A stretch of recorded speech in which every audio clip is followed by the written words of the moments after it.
नमस्कार. मी राहुल कुलकर्णी. माझ्याकडं इतरांपेक्षा थोडीशी अधिकची माहिती आहे. थोडी व्हेरिफाय पण मी केली.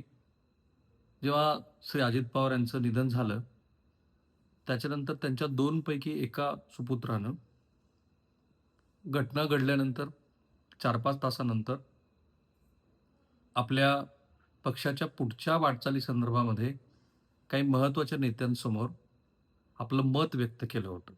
ते काय होतं, त्याबद्दलचे तपशील मी लगेच नाही सांगणार, कारण तिथे जे नेते होते ते मोजकेच नेते होते.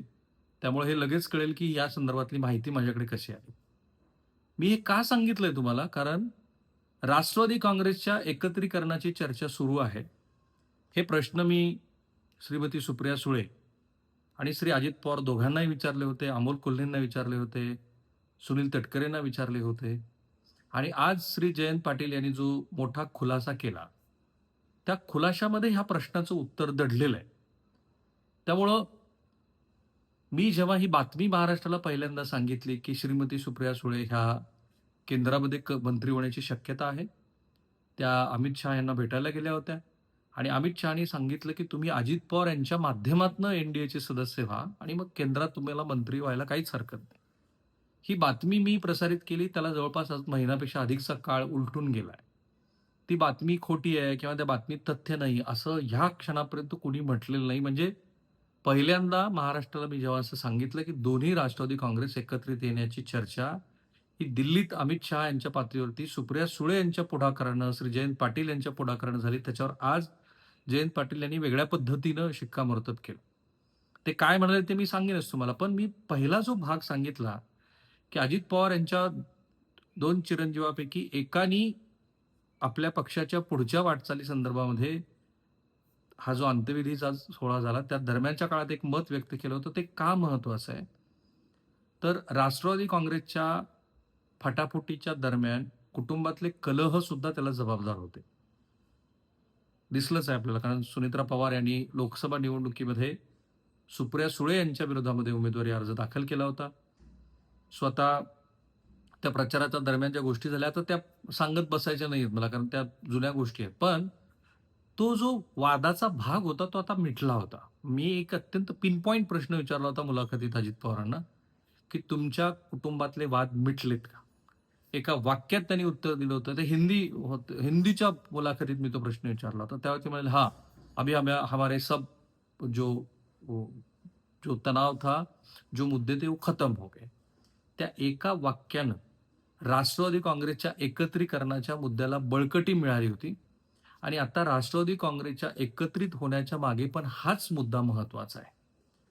कारण दोन्ही राष्ट्रवादी काँग्रेसच्या एकत्रित येण्यासंदर्भामध्ये जयंत पाटलांनी जो गौप्यस्फोट आज केला, त्याच्यात खूप गोष्टी दडलेल्या आहेत. पण त्याच्याही आधी आज चर्चा काय सुरू झाली?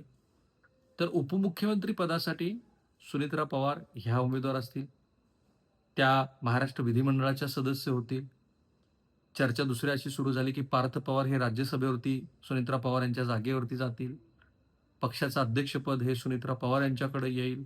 कारण जर पहिल्या, दुसऱ्या, तिसऱ्या क्रमांकाची फळी बघितली, तर पहिल्या क्रमांकावरती श्री अजित पवार, दुसऱ्या क्रमांकावरती प्रफुल्ल पटेल, तिसऱ्या क्रमांकावरती सुनील तटकरे. इतर कुठलीही नावं मराठी त्या प्रदेश कार्यकारिणीत, राष्ट्रीय कार्यकारिणीमध्ये नाहीयेत. प्रदेश कार्यकारिणीत असतील ही मंडळी. छगन भुजबळ आणि बाकीची सगळी, धनंजय मुंडे सहित. तो राष्ट्रीय कार्यकारिणीतल्या क्रोनॉलॉजीप्रमाणे आत्ता पक्षाचं अध्यक्षपद हे कार्यकारी अध्यक्ष म्हणून प्रफुल्ल पटेल यांच्याकडे आहे. पण त्याला फारसं महत्त्व नाही. आता चर्चा ही पण सुरू आहे, की जर सुप्रिया सुळे आणि यांचा पक्ष एकत्रित झाला, तर प्रफुल्ल पटेल, सुनील तटकरे, छगन भुजबळ, धनंजय मुंडे अशासारख्या नेते मंडळींची अडचण होऊ शकते. पण त्याला फारसा अर्थ नाहीये. कारण ते पुढं भविष्यात कुठली राजकीय वाटचाल करतील ते कळेल महाराष्ट्राला. पण या क्षणाला या सत्ता वाटपामध्ये कुटुंबाचं मनोमिलन फार महत्वाचं आहे. जे अजित पवारांनी केलं होतं, ते मनं जुळली होती. श्री गौतम अदानी यांच्या कार्यक्रमामध्ये ज्या पद्धतीचा संवाद काका आणि पुतण्यात दिसत होता, त्याच्यानंतर दुसऱ्या दिवशी जेव्हा, म्हणजे दुसऱ्या सोहळ्याच्या निमित्तानं जेव्हा राज्यपाल बारामतीमध्ये येणार होते, तेव्हा अजित पवार जवळपास 3-4 तास गोविंद बागेमध्ये जाऊन काकाशी बोलले होते. त्यामुळं आज जयंत पाटलांनी केलेला जो खुलासा आहे, गौप्यस्फोट आहे, तो मला जास्त महत्त्वाचा वाटतो. पण त्याच्याही बरोबर ही जी पुढची भविष्याची मांडणी आहे, की पक्षाचं राष्ट्रीय अध्यक्षपद कुणाकडं, उपमुख्यमंत्री पद कुणाकडं, त्याच्यावर राष्ट्रवादी काँग्रेसच्या मनोमिलनाची, एकत्रीकरणाची बरीचशी मदार अवलंबून आहे. हे मी जे म्हणतोय ते तुम्हाला पुढं-पुढं हळू कळत जाईल मी काय म्हणतोय. पण मुद्दा क्रमांक 1. मुद्दा क्रमांक 2, मला जी माहिती आहे त्याप्रमाणे दोन्ही राष्ट्रवादी काँग्रेस एकत्रित होत होत असतील, होणार असतील, तर शरद पवार हे त्यांच्या राज्यसभेचा कालखंड संपल्यानंतर सक्रिय राजकारणातनं पूर्णपणे बाजूला जाणारच होते. त्यामुळं त्यांनी उजव्या विचारसरणीच्या सरकारमध्ये ते सहभागी झाले, असा त्यांच्याबद्दलचा प्रश्नही निकाली निघाला असता आणि म्हणून जयंत पाटील हे मंत्रिमंडळामध्ये कॅबिनेट मिनिस्टर म्हणून आले असते, येणार होते आणि रोहित पवार हे राज्यमंत्री म्हणून येणार होते, अशी चर्चा आहे. आणि मला त्याच्यात तथ्य वाटतं. कारण आता एक प्रसंग सांगायला हरकत नाही. ज्यावेळेला नागपूरमध्ये कॅबिनेटचं एक्सपेन्शन सुरू होतं, तेव्हा रोहित पवारांच्या नावाची खूप चर्चा सुरू होती, की he could be a likely minister. मी त्यांना थेट फोन उचलून विचारलं होतं, की तुमचा समावेश होतोय का? त्याच्यावरती त्यांनी हो किंवा नाही असं काही उत्तर दिलं नाही. तुमच्याकडची माहिती काय असं त्यांनी मला विचारलं.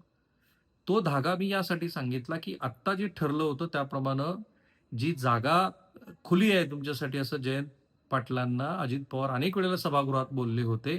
तो धागा इथे जुळतो. जयंत पाटील हे कॅबिनेट मिनिस्टर, त्याच्यानंतर आणखी काही शशिकांत शिंदे वगैरे सारख्या मंडळींची मंत्रिमंडळात एंट्री, राज्यमंत्री म्हणून रोहित पवार यांची एंट्री, असं ते सगळं प्रारूप ठरलं होतं. हे सगळं जिल्हा परिषदेच्या निवडणुकीनंतर होणार होतं. कारण आधीच महानगरपालिकेच्या निवडणुका जवळपास एकाच सिम्बलवरती लढल्या होत्या. काही ठिकाणी वेगळ्या पद्धतीनं जिथे झालंच नाही त्यांचं एकत्रीकरण तिथे. पण जिल्हा परिषदेला मात्र सगळेजण घड्याळ ह्या चिन्हावरती लढणार होते. म्हणजे अंतिम टप्प्यात ती गोष्ट आली होती. मुद्दा क्रमांक 2 हा आहे, की जो जयंत पाटलांनी आज गौप्यस्फोट केला, की या संदर्भामध्ये मी जे दीड महिन्यापूर्वी 1 महिन्यापूर्वी म्हटलं होतं, की जयंत पाटील आणि सुप्रिया सुळे यांच्या सहमतीनंच हे सगळं सुरू आहे आणि पुढाकार त्याच्यासाठी दोन्ही बाजूने घेतला गेला आहे. ते आज जयंत पाटलांनी सांगितलं, की हो, माझ्या आणि अजित पवारांच्या बरोबर या विषयामध्ये खूप साऱ्या बैठका झाल्या होत्या आणि आम्ही जिल्हा परिषदेच्या निवडणुकीनंतर एकत्रित येणार होतो. त्यामुळे 2 राष्ट्रवादी काँग्रेस एकत्रित जर झाल्या, तर महाराष्ट्राचं सत्तेचं वाटप कसं असेल? मुद्दा क्रमांक 3. शरद पवार सक्रिय राजकारणात आत्ताच नसल्यासारखे आहेत.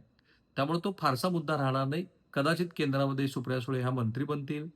आत्ता जे अर्थमंत्री पदाचं महत्त्वाचं खातं रिक्त झालंय अजित पवार यांच्या नसण्यानं, ते खातं कदाचित जयंत पाटील यांच्याकडे जाऊ शकतं. त्यांना अर्थमंत्री पदाचा प्रदीर्घ अनुभव आहे. कृषीसारखं महत्त्वाचं खातं जे आता तात्पुरची ॲडजस्टमेंट म्हणून भरणे यांच्याकडे दिलेलं आहे. त्या खात्यावरती आणखी कुठल्यातरी एका महत्त्वाच्या नेत्याची राष्ट्रवादीच्या दुसऱ्या गटाचे कारण यांच्याकडे 10 आमदार आहेत. यांची वर्णी लागू शकते आणि पक्षाचं एकत्रीकरण होईल. पण हे प्रायर टू दोन्ही अ, कुटुंबातलं जे काही मनोमिलन पूर्वी झालं होतं, ते पुढं तसंच चालू ठेवणं गरजेचं आहे. त्या कॉन्टेक्स्टमध्ये ह्या सगळ्या गोष्टीला बघायला हवं. म्हणूनच मी म्हटलं, की आज जयंत पाटलांनी जो खुलासा केला, तो का महत्त्वाचा आहे आणि त्या निमित्तानं दोन्ही राष्ट्रवादी काँग्रेसच्या एकत्रीकरणाची शक्यता ह्या 3 शक्यतावरती, 3 अटीवरती कशी अवलंबून आहे. थांबूया आपण इथे. माझं या सगळ्या घडामोडीवरती अत्यंत बारकाईने लक्ष आहे. अनेक जणांशी मी बोलतो आहे. अनेक जण स्वतःहून फोन करून काही नवीन-नवीन माहिती देत आहेत. ती माहिती तुम्हाला सांगत असताना अत्यंत जबाबदारीनं, शांततेनं, नीट अभ्यास करून मी सांगतोय आणि म्हणूनच तुम्ही ते लाखोच्या संख्येनं पाहत आहात. त्याबद्दल मी तुमचा खूप-खूप आभारी आहे. महाराष्ट्रातल्या प्रत्येक घराघरामध्ये हे व्हिडिओ जाऊ द्या. त्यांना सांगा, की अशा पद्धतीनं पत्रकारिता होऊ शकते. त्याचं हे उदाहरण आहे. थांबूया.